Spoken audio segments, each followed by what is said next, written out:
사람들은 장애를 가지고 있으면 아무것도 하지 못한다고 생각합니다. 그러나 장애인들도 비장애인이 할 수 없는 일을 할 수 있을 때가 많이 있습니다. 스티븐 킹 박사 같은 경우에는 장애인이지만 비장애인도 하지 못하는 그 우주에 대한 공부를 해가지고 블랙홀을 알아냈습니다. 블랙홀의 존재가 있다.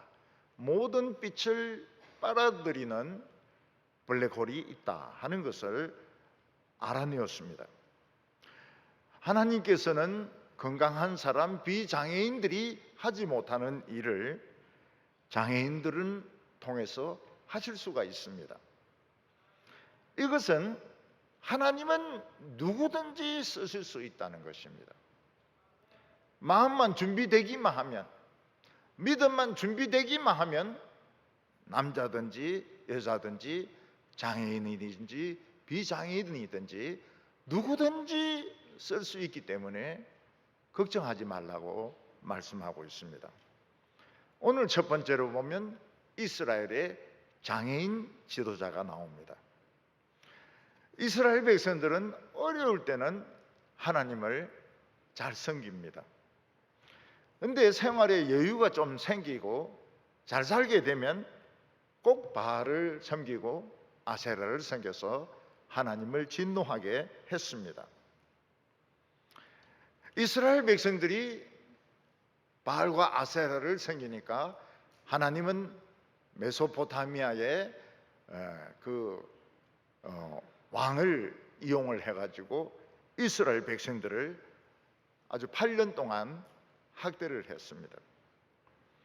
그때 노병인 온니엘이 그냥 붙었습니다. 뭐 계획이고 작전이고 없이 그냥 붙었는데 이 모압 왕을 이겼습니다. 그래서 40년 동안 이스라엘 백성들은 평화로웠습니다. 이스라엘 백성들이 40년 동안 평화로우니까 그들은 또 방탕한 생활을 하기 시작했습니다. 이것은 오늘 우리들에게도 마찬가지입니다.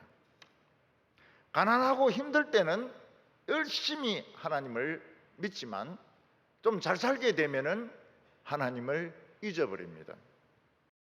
이스라엘 백성들이 하나님을 버리고 바알과 아세라를 숭배하니까 하나님은 이스라엘 백성들을 모압 왕 에글론에게 아주 헐값으로 거의 공짜로 팔아 넘겨버렸습니다. 전쟁도 제대로 해보지 못하고 그냥 식민지가 되어버린 것입니다. 이스라엘 백성들은 종이 되었습니다.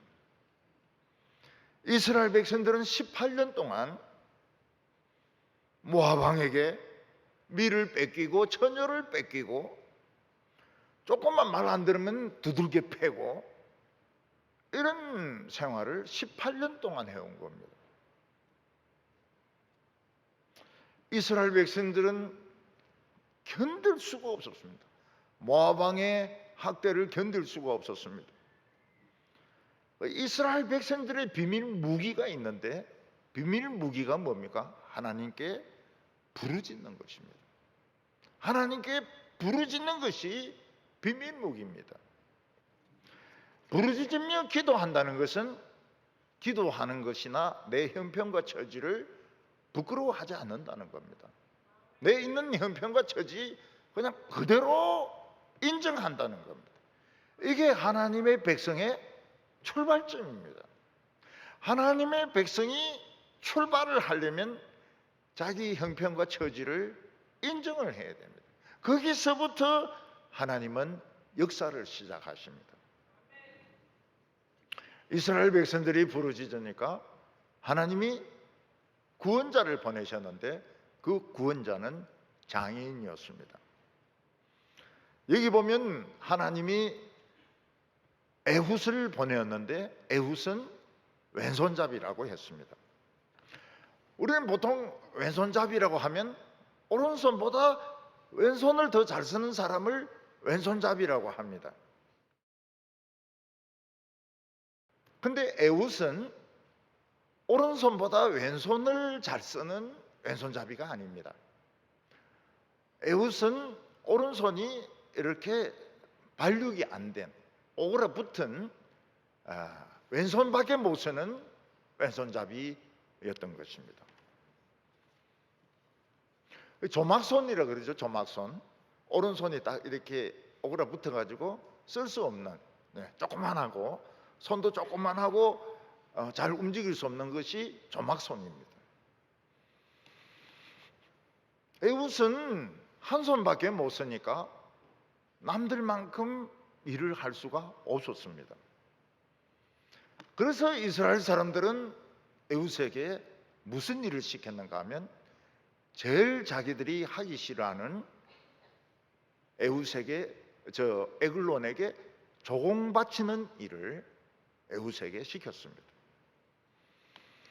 넌 아무것도 못하지 않느냐? 응? 빈둥빈둥 놀고 있으면 뭐하느냐? 조공 바치는 일이나 해라. 이스라엘 사람들은 자존심이 아주 강합니다.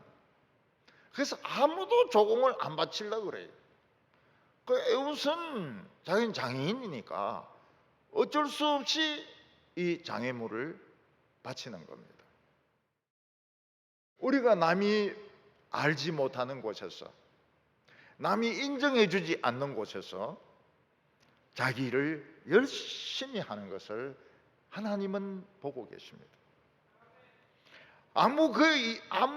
아무렇게나 그 일이 멸시천대 받는 일이라 하더라도 원망이나 불평하지 않고 최선을 다해서 하면 하나님은 그 사람을 사용하십니다. 장애인이라도 사용하십니다. 오늘 두 번째로 성공하는 사람은 단점을 장점으로 바꾸는 사람이라는 겁니다. 이 세상에서 성공하는 사람의 특징이 뭔가 하면 자기가 가지고 있는 단점이나 약점을 장점으로 바꾸는 사람입니다. 에웃은 왼손잡이기 때문에 사람들이 다 칼을 못 쓴다고 생각했습니다. 그런데 에웃은 안 볼 때 왼손으로 칼 연습을 굉장히 많이 했습니다. 칼을 아주 잘 쓰는 사람이었습니다. 에웃은 조공을 바치는 날 칼을 갑니다. 칼을 가는데 이 칼이 한 규빗이라 그랬습니다. 한 규빗은 45cm입니다. 45cm. 이 한 규빗 때는 칼을 갈아가지고 아주 예리하게 갈아가지고 오른쪽 허벅지 안쪽에 잡아맵니다. 왜냐하면 오른쪽에 있어야 왼손으로 빼내기가 쉽거든요. 옷을 올리고 빼기가 쉽기 때문에 오른쪽 허벅지에 이 칼을 잡아맵니다. 에웃은 에글론에게 굉장히 사근사근합니다. 이 사근사근한 이 에웃이 암살 잘 주는 에글론은 꿈에도 생각을 못한 겁니다. 에글론은 대식가인데 여기 보면 굉장히 비만하다고 했습니다. 그 비만하다는 뜻도 있고 거구란 뜻도 있습니다. 그러니까 이 에글론에게 에웃은 게임이 안 되는 거예요. 에글론은 굉장히 비만하고 큰 사람이고 에웃은 장애인이고 조그만 사람입니다. 여성적인 사람이에요.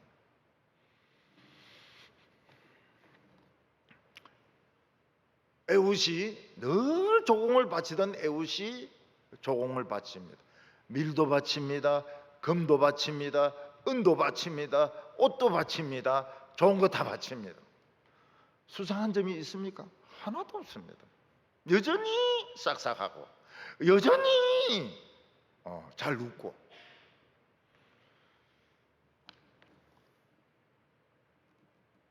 의심스러운 데 한 군데도 없어요. 조공을 바친 후에 절을 하고 물러납니다. 그리고 조공을 바친 사람들 다 집으로 보냅니다. 왜냐하면 이 일은 자기 혼자 해야 될 일이기 때문에, 어느 누구도 도울 수 없는 일이기 때문에 전부 다 돌려보냅니다. 에훗은 돌아갑니다. 길갈까지 돌아가는데 길갈이 돌 뜨는 곳이라고 했습니다. 돌 뜨는 곳은 채석장을 말하는데, 여기 채석장은 그런 채석장이 아닙니다. 이스라엘은 좋은 돌이 없습니다. 여기는 돌로 뭘 만드는 공장입니다. 돌공장. 그러니까 바알이나 아세라나 이런 걸 만드는 돌공장입니다. 우리나라도 돌공장에 가보면 뭐 부처상이라든지 아니면 달마상이라든지 석등 같은 거, 그런 거 만듭니다. 12지라 해가지고 뭐 양, 호랑이, 쥐 이런 것들을 만듭니다. 에훗은 그 돌공장에서 돌아서 여리고로 옵니다. 길갈은 이스라엘 백성들이 가나안 땅을 공격하던 그 거점이었습니다. 그 거점이 돌공장으로 바뀐 거예요. 우상을 만드는 돌공장으로 바뀐 겁니다. 이러면 하버드나 예일이나 이 전부 뭡니까? 신학교입니다. 신학교. 지금은 어떻습니까? 신학은 있지만 죽었습니다. 신학부는 하나님이란 말을 한 번도 하지 않습니다. 예수 그리스도의 보혈, 그런 말 쓰면은 그 못 붙어 있어요. 그렇게 변한 겁니다. 학교가 그렇게 변한 거예요. 에훗은 혼자서 에글론을 만나러 여리고로 왔습니다. 신하들은 분명히 조공을 바친 놈이 또 들어오니까 이상하게 생각을 합니다. 그런데 에훗은 뭐라고 말합니까? 왕에게 긴밀히 드릴 말씀이 있다고 이야기를 합니다. 이때 에글론은 2층 다락방에서 시원한 데 있습니다. 굉장히 비만하고 덩치가 큰 사람이 큰 의자에 이렇게 기대가 있습니다. 에글론 왕은 워낙 사람이 크기 때문에 이 에훗 같은 거는 그냥 한 손으로도 죽일 수 있습니다. 팔레스타인은 날씨가 덥기 때문에 반드시 낮잠을 잡니다. 낮잠 자는 동안에는 사람들이 움직이지 않습니다. 스페인도 마찬가지입니다. 이 더운 나라에서는 낮에 아무도 움직이지 않습니다. 바로 그 시간에 에훗이 에글론에게 들어갑니다. 에글론이 야야야, 내 지금 잠 좀 자야 되겠는데 왜 왔냐? 그때 에글론이 은밀하게 드릴 말씀이 있습니다. 비밀 메시지가 있습니다. 비밀 메시지라고? 전부 다 나가! 신하들 전부 다 나가! 에글론은 무엇을 기대합니까? 지금 이스라엘 안에 반역의 분위기가 있다든지, 혹시 그 조공물을 빼내는 자기 신하가 있다든지, 이런 이제 비밀을 지금 듣고 싶은 겁니다. 전부 다 나가! 다 나가! 그리고 에훗을 가까이 오라고 해가지고, 야, 비밀 메시지가 뭐냐? 그렇게 묻습니다. 그때 에훗은 하나님의 명령으로 당신에게 할 말이 있습니다. 하나님의 명령으로, 하나님이란 말이 나옵니다. 그러니까 이 뚱뚱한 놈이 하나님이란 말에 놀래가지고 벌떡 일어서는데, 벌떡 일어서는 그 힘에 에훗은 이 왼손으로 칼을 뽑아가지고 배를 찔러버립니다. 배때기를 그냥 찔러버립니다. 그러니까 일어서는 힘과 찌르는 것이 합해져 가지고 이 칼이 등까지 그냥 나오게 됩니다. 에훗은 칼을 빼지 않고 그냥 내버려 둡니다. 왜냐하면 손에 피가 묻으면 안 되니까. 그냥 칼이 꼽힌 채로, 칼이 등으로 나온 채로 그냥 내버려 둡니다. 우리가 여기서 두 가지를 배울 수가 있는데, 하나는 뭡니까? 에훗은 자기 처지를 인정했다는 겁니다. 자기를 부정해봐야 아무 유익이 없습니다. 아무 유익이 없어요.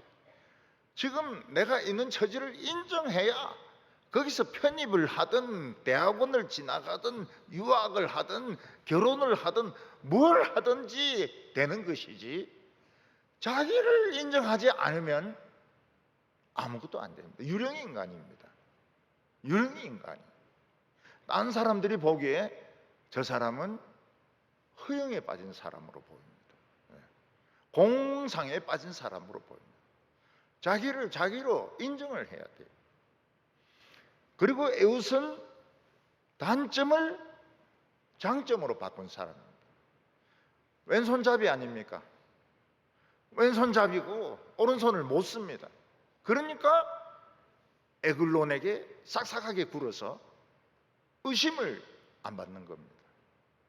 이놈은 칼을 쓸 줄 모른다. 이놈은 아무것도 못한다. 이놈은 1대1로 만나도 된다. 안심시켜놓고 칼로 배를 찔러버리는 겁니다. 이게 약점을 단점으로 바꾸는 것입니다. 오늘 세 번째로, 에훗은 다른 사람들의 협력을 받습니다. 에훗은 장애인이지만 혼자 에글론을 죽였습니다. 이것을 보면 에훗이 얼마나 준비를 많이 했는지, 연습을 많이 했는지 알 수가 있습니다. 하나님은 어떤 사람을 쓰시는가 하면 준비가 된 사람을 쓰십니다. 여러분, 초한지에 보면 그 독재자가 진시 황제입니다. 그 진시 황제를 죽이기 위해서 옆에 있는 나라에서 자객이 파송이 됩니다. 진시 황제가 꼭 죽였으면 좋은 그 장군의 목을 베어가지고 그 장군의 양해를 구합니다. 이번에 진시 황제를 죽여야 됩니다. 그러면 당신이 죽어야 됩니다. 좋다. 그래서 그 사람의 그 장군의 목을 베어가지고 상자에 넣어가지고 진시 황제를 찾아갑니다. 누구누구의 목을 베어왔습니다. 그냥은 안 만나지만 자기가 워낙 싫어하는 사람이기 때문에 그 얼굴을 보려고 오라고 합니다. 그 진시 황제가 잘못한 게 뭡니까? 진시 황제 부군에는 아무도 칼을 가질 수가 없습니다. 칼을 가지고 진시 황제를 찌를 수 있기 때문에 아무도 칼을 못 가지고 있습니다. 근데 자객이 진시 황제인데 가서 그 얼굴을 보여주고 칼로 찌르려고 합니다. 진시 황제가 누굽니까? 군인 출신입니다. 군인 출신. 군인 출신은 이걸 피할 능력이 있는 거예요. 아무리 칼질을 해도 그 왕이 있는 무대를 뱅글뱅글 돌면서 진시 황제는 칼에 안 맞습니다. 다른 신하들은 못 돕습니다. 칼이 없으니까. 나중에 이 자객이 칼을 던집니다. 그것도 피해버려요. 그래서 결국 그 자객이 진시 황제를 못 죽이고 잡혀서 죽습니다. 이걸 보면 머리로 생각하는 것은 참 쉬울 것 같습니다. 그런데 실제로 해보면 너무너무 변수가 많아요. 그 진짜 실력이 있는 사람은 어떤 사람입니까? 변수를 줄이는 사람입니다. 변수를. 어떤 변수가 일어나도 해낼 수 있을 때 이게 실력이지, 조금만 상황이 바뀌면 실패하는 사람은 이 사람은 실력이 없는 사람입니다. 없는 사람. 그러니까 연습을 자꾸 하다 보면은 무슨 변수가 일어나도 바이올린 줄이 끊어진다든지 누가 스마트폰이 운다든지 이래도 해내는 거 워낙 연습을 많이 하니까. 근데 그런 사람이 성공을 하는 겁니다. 설교도 이 준비가 철저하게 돼 있지 않는 사람은 누가 막 들락날락 거린다든지 또 뭐 애가 운다든지 이런 막 화를 내요. 아, 애를 울리지 마세요. 애 데리고 나가세요. 들락거리지 마세요. 이런데 다른 사람들은 그 소리가 듣기 싫은 거예요. 그럼 실패자입니다. 애가 울든지 핸드폰이 울든지 상관없이 설교를 해서 교인들을 목적한 클라이맥스까지 끌고 가는 이 능력이 있어야 되는 겁니다. 에웃은 에글론을 죽였습니다. 그리고는 에브라임 산지로 가서 뿔 나팔을 붑니다. 뿔 나팔이 뭐냐? 성령이 내게 임했다. 우리 전부 출동하자. 그러니까 에브라임 사람들이 다 모여드는 거예요.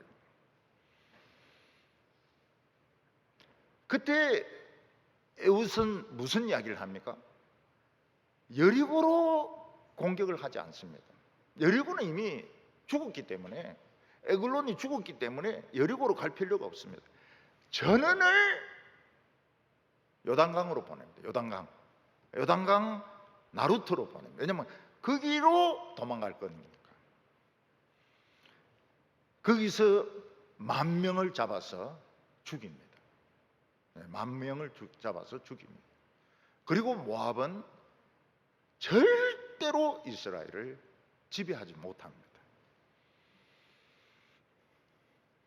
우리나라가 1.4후퇴 때 메가드가 실패한 것 중에 하나가 뭔가 하면 미군이 실패한 게 중공군이 그렇게 많이 들어올 줄 몰랐던 겁니다. 그래서 한국군들이 중공군을 잡아가지고 신문을 합니다. 그러니까 뭐 몇십 개 사단이 들어왔다 다 이야기하는데 미군은 안 믿습니다. 미군이 안 믿어요. 그래가지고 중공군이 막 대대적으로 공격을 하니까 1.4후퇴 그 추운 날 서울 비우고 다 도망가지 않습니까? 그리고 반격을 합니다. 우리 한국군들이 용기를 되찾았어요. 반격을 합니다. 그 중에 한 사단이 춘천에서부터 양구까지 중공군을 몰아붙입니다. 그런데 중공군이 더 이상 도망갈 수 없는 큰 호수가 있습니다. 그게 뭔가 하면 지금 이름으로 파라호입니다. 파라호. 거기서 중공군을 28,000명을 죽입니다. 그래서 파라오 표면 전체가 중공군 시체로 덮이게 됩니다. 그리고 중공군은 더 적극적으로 한국 문제에 인발부를 못합니다. 너무 많이 죽었기 때문에. 거기서 많이 죽었죠. 장진호에서 또 많이 죽었습니다. 미군도 많이 죽었지만 중공군은 더 많이 죽었습니다. 그래서 중공군이 힘을 잃어버린 겁니다. 한국의 사령관이 펑드화입니다. 펑드화, 팽덕회라고. 모택동이 용서를 안 합니다. 마오쩌둥이 팽드화를 용서를 안 합니다. 그래서 나중에 이 사람을 문화혁명 때 숙청해서 감옥에 집어넣고 막 두드리 맞게 하고 막 이럽니다. 아, 우리 동지 아닙니까? 동지 아닙니까? 뭐 이러는데 마오쩌둥이 용서를 안 해요. 너무 많은 중국인들이 죽었기 때문에, 중공군이 죽었기 때문에 용서를 안 합니다.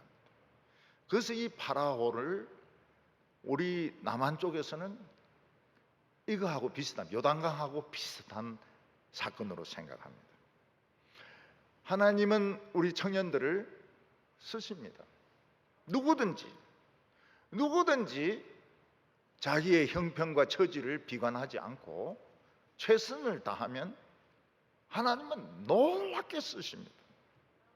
준비만 되면 쓰십니다. 우리가 싸우면 이깁니다.